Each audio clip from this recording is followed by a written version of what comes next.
made on Ridgeway Sports Podcast, Episode 5. Hunter Keister in the building with K-Mac. Kurt Mackey, back at it again, another week of Made on Ridgeway Sports Podcast. We got a good one for you guys this week. We're going to start with the reaction of what we saw in Wisconsin earlier this week. Earlier this week, as Juwan Howard took a swipe at one of the assistants following a poorly called timeout. In his own words, he didn't like the timeout that was called. Wisconsin's coach defended it by saying that Michigan was trapping, and so we'll break that down. We're going to jump into some NFL division record predictions. We're going to take one NFL division each week, and we will both predict their records this early on, just something fun to do. After that, we'll touch on both of our favorite teams, the Saints and the Steelers, and their quarterback rooms, because they both have very interesting roads they could both go. And then we will end the show off with Conor McGregor's speculation on when he'll return and who he will fight next whenever he does return, if he does. So, Kurt, I'll start off with you. How did you feel when you heard about the Juwan Howard? Man, that was an ugly scene. Safe to say. First off, the Wisconsin coach started it, but Howard kind of honestly was a bad look. Went too far. You know, if in situations like that, you gotta just. I know he was probably ticked off. The game didn't go so well, so he was already pissed. And nobody really knows what went down there. I mean, nobody really knows what was said. So, honestly, it was a bad look. I'm not even going to defend it. That's what I thought, at least. It was a really undefendable act for me as well. I think that he was provoked because as a head coach, you're supposed to go to the start of the handshake line. That's what you do. So obviously, him going to the very back, all he was trying to do was walk by. He didn't want to talk to them. He was already pissed off at how the game went, how his team played, and in his own words, he was especially pissed off at how it ended with them calling a timeout at 15 seconds. From the surface, that does look pretty bad, but once Wisconsin's coach was able to defend his actions, we were told that it was only because Michigan was pressing. So, why are you pressing with 15 seconds left and then mad when somebody else called a timeout? I get the season really hasn't went our way as much as we would have liked, and Howard's probably shouldering a lot of that blame from himself, and I can't even really say it's really all on him. It's his rotation has been poor at times, but the shooting that we've been seeing, undefendable in that own aspect. So I think that it's inexcusable, and I thought it was going to cost him his job. I didn't think that it should, but I thought that the University of Michigan was going to be swift and try to make an example out of him. So I thought he was going to end up losing his job. Glad that he didn't. I think he got the right amount, 5 games. Hopefully this doesn't happen again, and that just shows you that even the most calm and cool people can lose their cool in a second. Yeah. And, that was crazy, honhonestly. Yeah. I mean, there was a whole fight. With a whole fight. Three players got involved. 3 players getting suspended and a coach. That's pretty nuts. But I think that with a couple games left on the schedule, they just beat Rutgers in a game where they still shot pretty poor, but Houston, the freshman, comes in with 21 huge points, and he gets them the win in Ann Arbor. But as we look at the remaining schedule, we got Illinois, Michigan State, and Ohio State in really must-win and in situations if we want to make the tournament. What do you think? What do you predict is going to happen with these last 3 games? Man. Honestly, I feel like we're only win 1 game, lose 2. Wow. I hope not, but if anything this team has taught us this year is that they're very inconsistent, very up and down. So after a win, they get too high. After a loss, I don't know. There's nothing consistent with them. So they could come out win 3. They could come out lose 3. But I bet they'll win at least one out of the next three. Don't know who it'll be. I hope it's that the team in red, but I don't know. It's gonna be tough to go down there and beat them. Probably in a must-win. Yeah, right now Must-win atmosphere again. Right now we're right on the bubble of in and out. Some people are saying we're in the last four in. Some people are saying we're in the last four out. As for me, I like a 2-1 record from what I saw versus Rutgers. Because we still didn't shoot very well from the 3-point line. Shooting 4 of 22, I believe. But we were perfect from the foul line.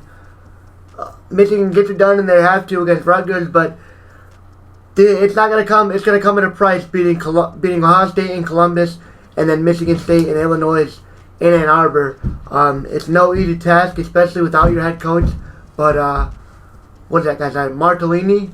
That guy, he's been an assistant. Yeah, he's been an assistant at Michigan for a while, and he looked to have him with a decent game plan. So I'm gonna say 2-1. I think if I had to say right now, I think we beat Illinois, beat Michigan State, and I think we could see ourselves losing in Columbus.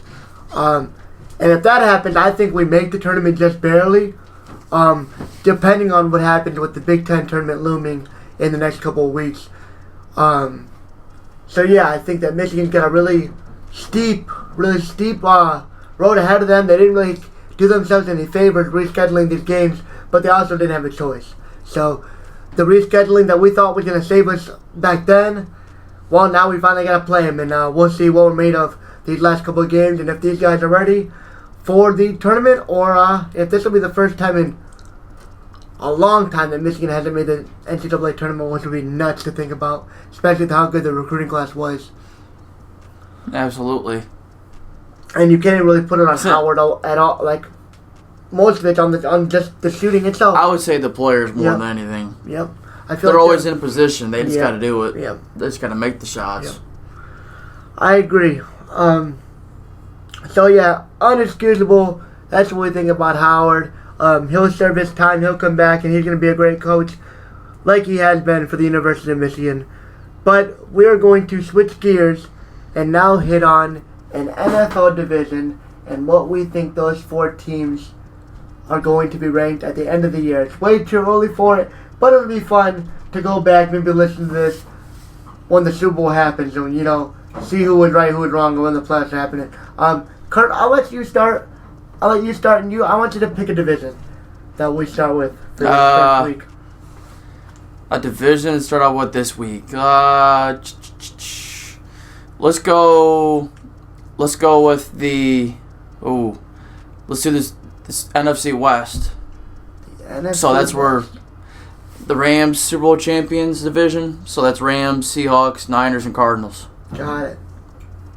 Okay, since I made you pick, I'll start right now. So start from worst to first. Who's gonna finish in last? Worst to first. Oh man, there's a lot of variables, so that's why we're doing this early because it'll be fun. Right now, here's what I'm predicting. I predict Jimmy G goes somewhere. I think they may roll with Trey Lance, but I don't know. I've heard so much 50-50 back and forth about him staying. All right, here, just for the sake of this episode, I'm gonna play it as Jimmy G leaves, right? So if Jimmy G leaves, I got the Niners finishing last in that division with Trey Lance. Okay. And I think they probably get 6-7 wins. All right. I like a 6-7 win San Fran team with Trey Lance. If that gets shot down, maybe I'll give you a different record prediction. But at this moment, if they use Trey Lance, I think they get 6 or 7 wins. Kurt, what do you think? Who's your last? Worst team right now, Seattle. Seattle for sure. With the pending news of Russell Wilson leaving or not, I'm going to say he leaves. They weren't very good last year, and I don't really see anything changing. Their defense is abysmal, and their offensive line sucks. All they have is pretty much just 2 good receivers in DK Metcalf and Tyler Lockett, so I got them finishing last. Even with Russell Wilson, if he comes back somehow. Yeah, they were my third place team, and it wasn't by much. I just don't think that Trey Lance will fare very well in his first year because it already sounds like they're saying he's not ready. So I guess I'll just say this: if he doesn't play and Garoppolo plays, I got the Seahawks finishing last too. Like Kurt said, they really don't have anybody on defense besides Noah Bobby Wagner, Jamal Adams. That's good. Their corners aren't the best. Their defensive line, not much, neither there. And then if you lose Russell Wilson, who's your quarterback at that point? Yeah, I think Seattle's probably the safe there. Okay, third place. Ooh. I'm gonna say third place. I'm gonna pick the Cardinals to go third. Oh, that's okay. They start out hot both of the last seasons, and then down the stretch they fade. And Murray, I don't know if he can really stay healthy long term. I feel like he's just too small. And I mean, I like what they have on offense. They got a solid running back duo. They got D. Hopkins, AJ Green, Christian Kirk, and another guy. I don't remember his name. And if they resign Zach Ertz, then he's a pretty solid tight end. And then on defense, I mean, J.J. Watt can't stay healthy. Chandler Jones is getting pretty old. Buda Baker's solid, but I don't know. I don't really know if Cliff Kingsbury is really all that. That's just my opinion. I would say fourth place Seahawks. They probably win maybe 6 games. I'm gonna say Cardinals win probably about 8, maybe 9. Okay, so that's right on the brisk. Okay. I got them in third. Yeah, all right, that makes sense. So 2, 3, 4 in a really probably a solid mix-up, or 3 and 4 you can pretty much interchange. You know, this division is gonna be tight for a long time. I feel like with these younger guys. So I think that it's one of the best divisions in football and has been for a couple of years now, and I think that's going to reign true with the top 2 teams. Kerr, who do you have in second place? I'm going to pick I'm probably going to pick the Niners to finish second. I think they'll be a pretty solid team again. I think Trey Lance actually will be better than Garoppolo. Garoppolo they won in spite of him, in my opinion. He was just a game manager. I think Trey Lance will be a lot more mobile than Garoppolo, and they'll kind of just seize him in this year. Yeah, and I feel like a lot of the rest of their team's built pretty solidly. They're not really losing any free agents. Solid defense, a decent offense, and I think they'll finish probably with about 10 or 11 wins. I mean, all the opponents are going to be a game or 2 within each other. I don't see anyone just blowing anyone out. Yeah. So I got Niners second with probably 10 wins. I like their team. They do got a nice team. So that's what I mean. Like, I could have them finish in third or fourth, and Kirk could have them second. That's how close this race is going to be, in my opinion. The NFC West is going to be wide open the whole year because the Niners do have a lot of good pieces. But Kirk thinks Trey Lance will flourish. As or my prediction, I think that he will struggle in year 1. So Kurt had the Niners in second. So with my 2 remaining teams, the Cardinals and the Rams, I'm going to take the Cardinals to finish second. Because like I said, I like their pieces on offense. Kyler Murray just kind of has to stay healthy, and Cliff Kingsbury needs to learn how to win down the stretch. It's 2 years and he hasn't. Maybe he does it this year. Maybe he gets to like 10, 11 wins, makes the playoffs. So that's what I'm going to say they do. I'm going to say they win 10, 11 games, and Cliff Kingsbury finally gets it together in the pros and makes the playoffs. Well, they made it last year. They got bounced first round. Yeah. They faded down the stretch the past 2 seasons. Yeah, I think that they started hot, and then during the second half of the year, they just with the addition of Hopkins coming back, I like their chances to be better and rebound. So yeah, I think they'll finish around 10, 11 wins. Do I think they have much success in the playoffs? Probably not. Maybe they get a wild card win, but I don't think they probably will do too much. So we both got the Rams taking the NFC West. Yep. Once again, Stafford back to back with the Rams. We're predicting NFC West champions once again, with the Rams really not losing too much. Cole, what is your reasoning for picking the Rams to win the West? I really like the duo connection of Stafford and Kupp. Those two are pretty good. Odell's a free agent. He's got a torn ACL, so I don't think he's going to come back. But the Rams, they might be losing some players, so I don't know who's going to come back or whatnot. I know they got a couple free agents. But I feel like they're just going to be another good, solid team, a good, solid defense. As long as you got a solid defense and a solid quarterback, you're going to win a lot of games. So I think they're going to win. Well, they were I think the first seed this year. I think they're going to probably finish with about 12 wins this year. I'll give them 12 wins. So What's that, 12 and 5? 12 and 5. About 12 and 5, yeah. I like that. 12 and 5. They'll probably everyone's going to be within a game of each other in the division, in my opinion. I like that. Except for maybe Seattle. They'll be like maybe at 6, but I got the Rams with like 12, Niners with maybe 10 or 11, Cardinals with like 9-ish. So, I'm going to say the Rams will win the division, and they will be in the playoffs for sure.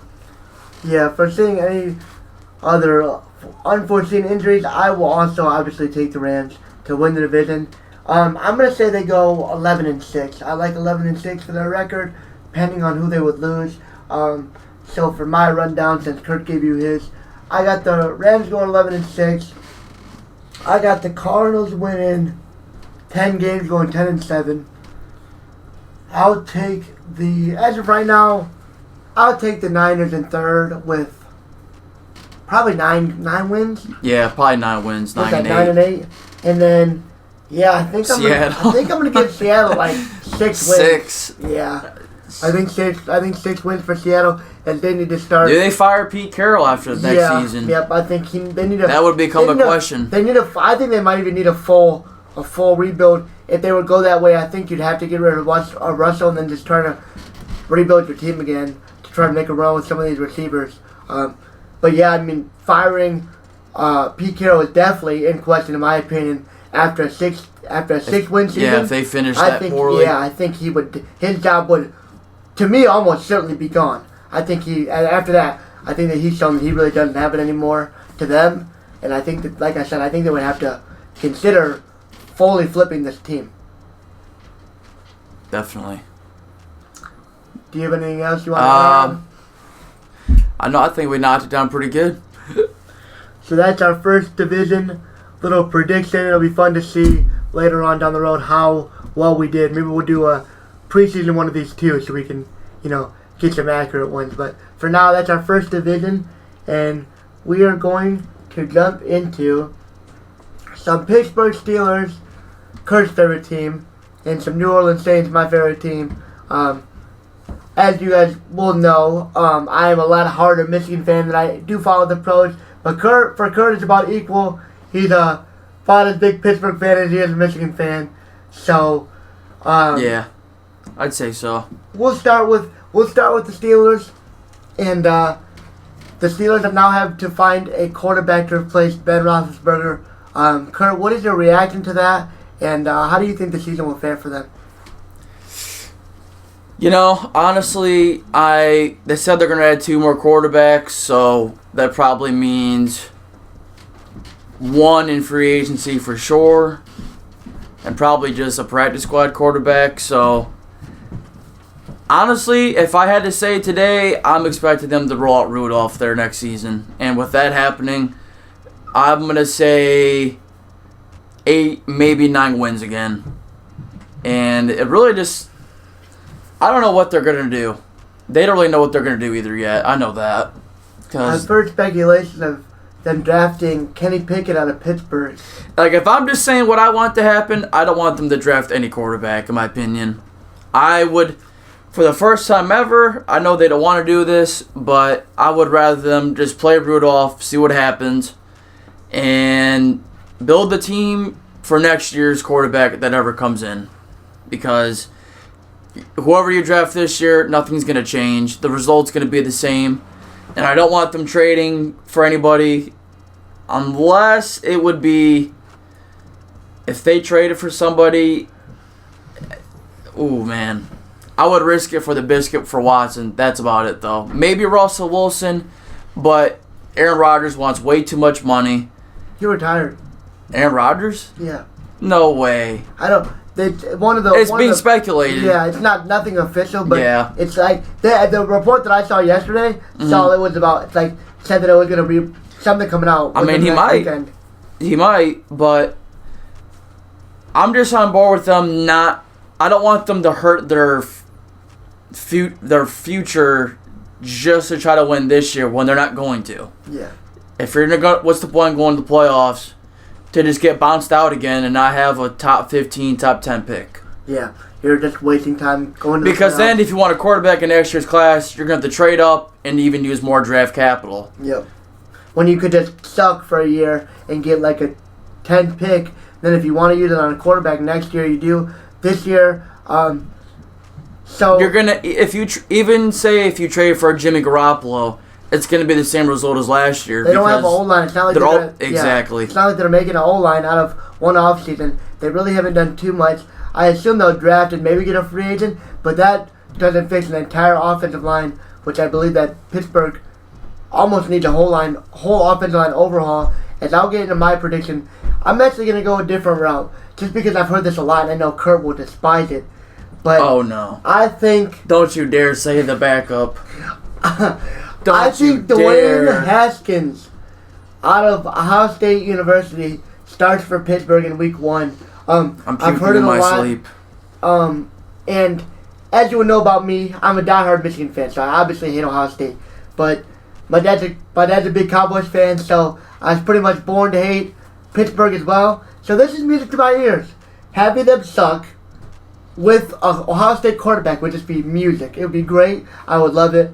And that's the only biased thing you're going to hear me say in this podcast.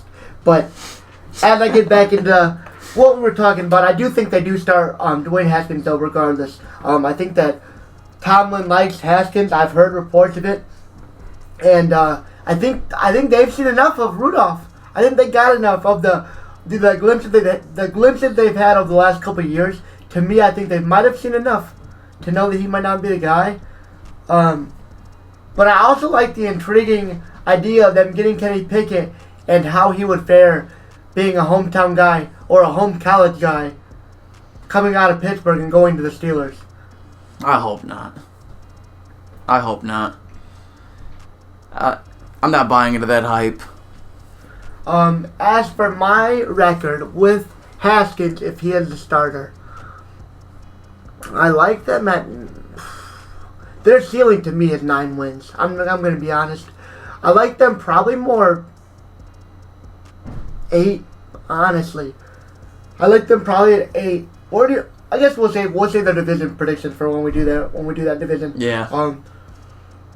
Yeah, I like them around 8-9 wins and nothing more. That offensive line is way too bad. I think their defense will play better because I think Bush will hopefully have a bounce back year after a really, really bad year previous.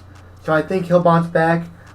But there's still holes at where DB, I mean your D-line. Secondary. Your D-line's getting old.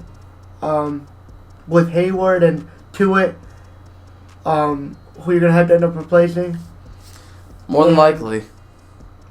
The possibility of also losing Juju Smith-Schuster looms. Yep, he's a free agent. Joe Hayden's a free agent. Yeah, those are 2 big guys. One that solidified their DB core, and another one that used to be a staple. He didn't really get as much burns as I thought he would, but another guy, Deontay Johnson, he had a struggle with some drops late on or pretty much all year, right? He struggled with this drops? year, not really. Oh, he didn't? He improved a lot. During the second half of the year, though, he started dropping the ball in some critical situations. That's what I thought I remember hearing. That's why I said that. So hopefully he'll have to probably make a big leap if he wants to take over for Juju Smith-Schuster. But yeah, 8 or 9 wins for me. I think Haskins starts just because I would love to see it. And Kurt thinks Rudolph should start. I hope that Haskins don't. I just don't see it. Yeah, one good year at Ohio State. Just 1 year. You can call us haters, but the proof is there that Ohio State doesn't put quarterbacks into the pros, and if they do, they're out of the league or changing positions. They're just not good in the pros, man. They got a good college system, but they can't translate ever to the pros. And we got Carlo Jones with one, JT Barrett with one, Haskins has been one so far. Justin Fields is the next one. I guess he's the we'll next see what one happens. to see. Yeah. We'll see, so yeah, that's what we'll say about the Pittsburgh. And I guess I'll kick this one off. We're going to talk about the New Orleans Saints and their quarterback room. With James Winston, a free agent, could possibly come back. You got Taysom Hill, who played a lot of snaps at quarterback before getting injured. They just paid him a big deal. If he plays quarterback, it'll make it. If he plays quarterback, it'll make it even bigger. Then you got like Trevor Siemian. You got the chance that they draft a quarterback, which is something that I would almost want at this point. Yep. And then they got Ian Book from Notre Dame, right? Ian Book sits to be on their roster as well. He's just going to be probably a second stringer or something. Yeah, yep. No one seriously is a candidate to start. Yeah, that quarterback room is pretty bad unless they just roll with Taysom Hill. And I really think I like him better as a gadget player than I ever would as my starting quarterback. 100%. 100%. So, I'm kind of on the board of, I don't really like a lot of these quarterbacks. But they have a pretty decent chance to get one at 13. And Malik Willis has stood out to me a lot. Nobody else around me likes him, but I've seen him. He went to a smaller college, and I don't know. I like his build. Desmond Ridder too. I like a lot, but Pickett and Matt Corral, I think will probably be more pocket passers. Guys like that, where Ridder and Malik Willis are probably gonna have more legs and being able to scramble. Mobility. And I think that's what the Saints will need with guys like Kamara and Mike Thomas and a healthy team. I think that a scrambling quarterback just adds another dimension to that offense. So I wouldn't mind seeing them take one. If I had to predict who starts them, I'll say they don't. Ooh. Let's say they don't take a quarterback. Week 1, they don't take a quarterback. They don't get anybody. I think they start Taysom Hill. I think that he's the safest bet. I don't want to see him play quarterback as much as anybody else. Or maybe you guys do. You have to let us know in the comments how you guys feel. But as for me, I don't want to see him playing quarterback. I want to see him as a gadget guy. And I want to get a guy that can truly come out and throw the rock. So that's my prediction. I think Taysom Hill, if they don't get anybody else, will come out as a Week 1 starter. Kurt, what do you think? I'm definitely going to say he'll be the Week 1 starter. I could see why they would draft a quarterback because the rest of their team's actually solid enough to where drafting a quarterback isn't a bad idea because they do need someone. I don't know if that guy's in this class, but I think I'm kind of bored with what you were saying. I think Malik Willis would actually be... I think that would actually work pretty well. I don't know... We don't really know what kind of offense Dennis Allen is going to run. So that's a huge... That could be a huge schematic change. But I really like the way the rest of their team's kind of built. I mean, their defense is pretty solid. Their offensive line's good. That's for sure. So, if you bring a young quarterback in, he might not have to do a whole lot. Just kind of manage it and just play his own game. And I don't think that's really a bad idea. I think Taysom Hill is just a Swiss Army knife kind of player. I think he's just someone to fill in, probably a solid backup, but not a full-time starting quarterback for sure. I don't think he has. I've seen the tape. He's not a capable thrower. He can't throw it accurately all the time. Yeah. His accuracy definitely could use some touch. Winston, I don't think they're going to sign him back. He came off that nasty injury last year. That was nasty. Yeah. They tried the experiment. I mean, it was working, but they really had him on a leash. Like, they really didn't let him wing it because he's a turnover machine. Yep. So they really played him under wraps. And the Saints always have a tight cap situation, so I don't know how much money Winston's going to want, but I don't think they're going to sign him. So I think Taysom Hill's probably the most probable move. And if they draft somebody, I think Taysom Hill even starts for a little bit. I don't think they're going to throw a quarterback to the fire, but I think Dennis Allen has been a head coach previously, actually with the Raiders. Yep. Yeah. So maybe he'll use some of his old playbooks schematically, but with different teams, you kind of might do different schemes that fit to your players more. So Right. I don't know. I don't know what to expect. That's going to be interesting. The Saints, I don't know. They're the rest of their team's pretty solid. Like, they're not super good, but they're at least like B level. Like, they got a good line. Their defense is pretty decent. So I like them on that fringe 8-9 win. Probably 8 or 9 wins. And maybe win the division, honestly. It's open. 8 or 9 wins. Do you think that could win the division? Yeah, I mean, the Bucs aren't gonna. They put all their money in Brady. All their stock was in him. And Panthers with Sam Darnold. And the Falcons. There's not been continuously average for a long time. Yeah. I would say that's my take on the quarterback room there. Yeah. Taysom Hill, or maybe they'll draft somebody. Who knows? Yep. Like I said, I want to see them draft somebody. Wouldn't shock me if they went with Taysom Hill. For my season prediction, I'm going to stay at 7 wins. I don't think this team will be very good. I think they'll pick again pretty high next year, depending on where they go this year.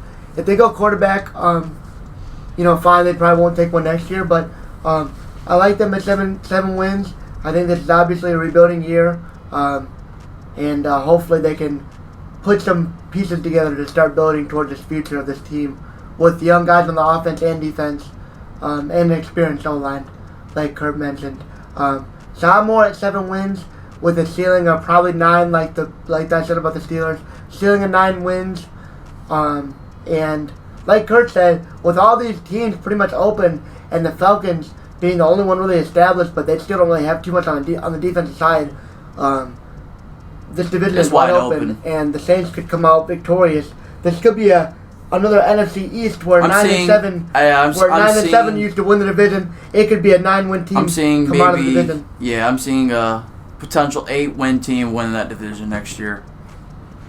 And ironically enough, that division plays our division.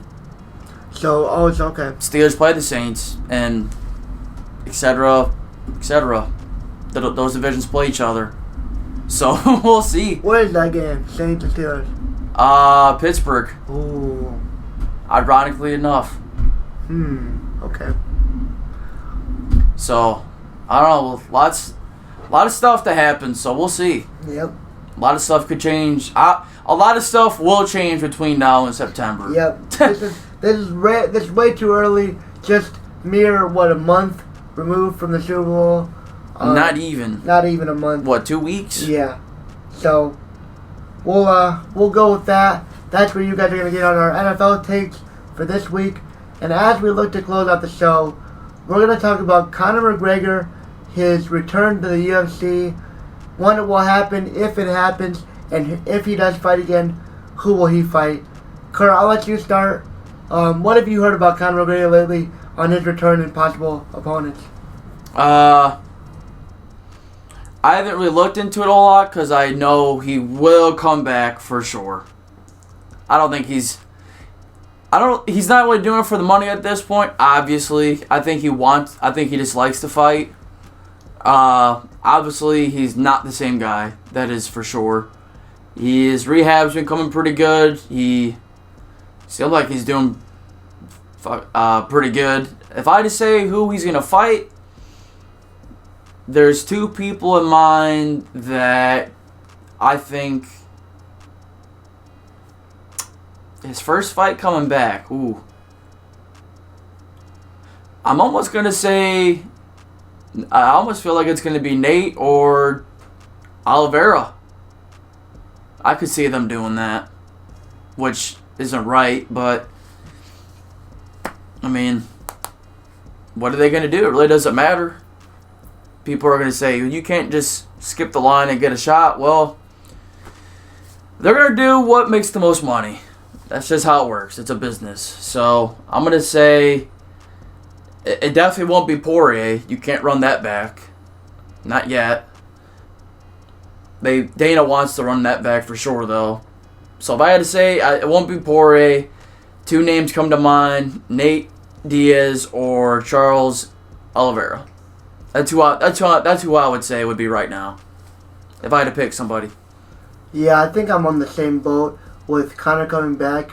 I've kept him on his rehab, and it looks like it's going well. Looks like he's in a good state of mind as well, with what he's been posting online at least. So I never really thought he would be done. I thought that he would take a lengthy break and do this rehab right and make sure he can come back, because he comes back, he probably has one more run at this thing. And, if he keeps losing like this, who knows what happens. But for his possible opponent, I like Oliveira. That makes sense when he's ready. I don't think he comes back and fights him off the bat. Because Oliveira's the champion, right? Yeah. So yeah. I like maybe they finally put together like Tony Ferguson ? Probably not. That's just what I think. Yeah. I like them to give him a tune-up fight, but I don't know. I don't know who that would be though. Yeah. Like, it's almost like you would need like almost another Donald Cerrone. I don't think they do it again, but I think they need like almost another guy like that. Somebody that can give Conor some rounds, get the fans hyped up about him again with a win, and then maybe that propels him to fight Poirier or Diaz. I think there needs to be a fight before that. I think the Poirier and Diaz and Oliveira all make sense at their own time, but for this first fight, I feel like there needs to be a tune-up. I can't tell you who it is right now. Maybe you guys can leave your suggestions in the comments. Because there's so many guys. There's a lot of guys that could be. Because who saw that Cerrone fight coming? Yeah. That just came out of nowhere. And I don't even... If I had to say when he'd fight, I don't even think it'd be till the end of this year. Maybe early next year. Really? If I had to guess, yeah. I mean, that injury was pretty bad. Yeah. It was only last summer, so you got to think that type of injury at least takes a year to come back from. Yeah. I figured late. So late this year? Late this year. Late this year. Assume. But yes, I think we definitely both think Conor McGregor will return. He will fight again. He will not retire off of that look. But that is for sure. Yeah, I think he at least comes back, and at the very least, I think Conor comes back, fights somebody and wins, and then retires. But that would be the very least, and I still don't even think that happens. So that's our take on the Conor McGregor situation in the UFC. And Conor, you have anything else you want to add as we look to close this one out? No. Not at all. Oh, good. Alright, that'll do it. Episode number 5, made on Ridgeway Sports Podcast. Thank you guys for listening once again, as we are trying to, grow this thing and get ready expand. Expand. Big things coming on the way. Like, comment, subscribe, follow, do wherever you're watching, like, subscribe, follow, whatever you're gonna do. Retweet and like us. We're all over the place. Every podcasting site you can think of. Thank you guys for listening. I hope you guys enjoyed. And, Made on Ridgeway Sports Podcast. We're out of here. Peace out. Peace.